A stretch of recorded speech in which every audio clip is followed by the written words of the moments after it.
വെറും 5 രൂപയ്ക്ക് വയറ് നിറയെ ഭക്ഷണം കഴിക്കാം എന്ന് പറയുമ്പോൾ വലിയ സന്തോഷമായിരിക്കില്ല. പുറത്തുനിന്ന് ഒരു നേരത്തെ ഭക്ഷണം കഴിക്കണമെങ്കിൽ വലിയ ചിലവാണ് നമുക്ക് വരുന്നത്.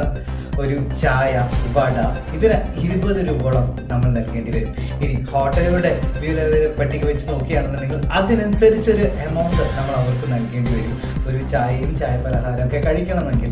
എന്നാൽ ഇതിന്റെ ഒരു 1/4 വിലയ്ക്ക് ഒരു നേരത്തെ സുഭിക്ഷമായിട്ടുള്ള ഭക്ഷണം കിട്ടിയാലോ വലിയ സന്തോഷമായിരിക്കും നമുക്ക് എല്ലാവർക്കും. പക്ഷേ ഈ ഭക്ഷണം കഴിക്കാനായിട്ട് നമ്മൾ ഡൽഹി വരെ പോകേണ്ടി വരും. തലസ്ഥാനത്ത് സംസ്ഥാന സർക്കാർ നടപ്പിലാക്കിയിട്ടുള്ള അടൽ ക്യാൻറ്റീനുകളാണ് വെറും 5 രൂപയ്ക്ക് ഭക്ഷണം നൽകുന്നത്. അതും ഒരു നേരത്തെ ഭക്ഷണമാണ് നമുക്ക് ലഭിക്കുക. ഇങ്ങനെ ലഭിക്കുന്നുണ്ടെങ്കിൽ അത് വലിയ സന്തോഷം തന്നെയായിരിക്കും നമുക്ക് നൽകുന്നതായിരിക്കുക. എന്തായാലും നമുക്ക് കൂടുതൽ വിശദാംശങ്ങൾ നോക്കാം റിപ്പോർട്ടിലേക്ക്.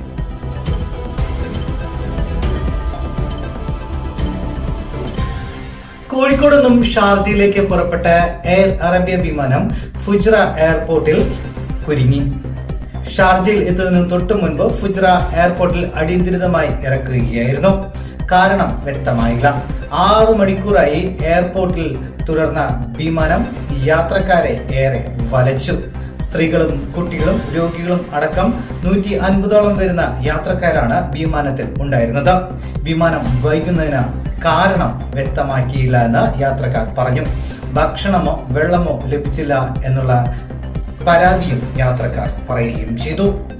എന്നാൽ ജോലിക്കാരുടെ ഷിഫ്റ്റ് സംബന്ധിച്ച പ്രശ്നമാണ് വിമാനം വൈകാൻ കാരണമെന്ന് വിമാന കമ്പനി പറഞ്ഞു.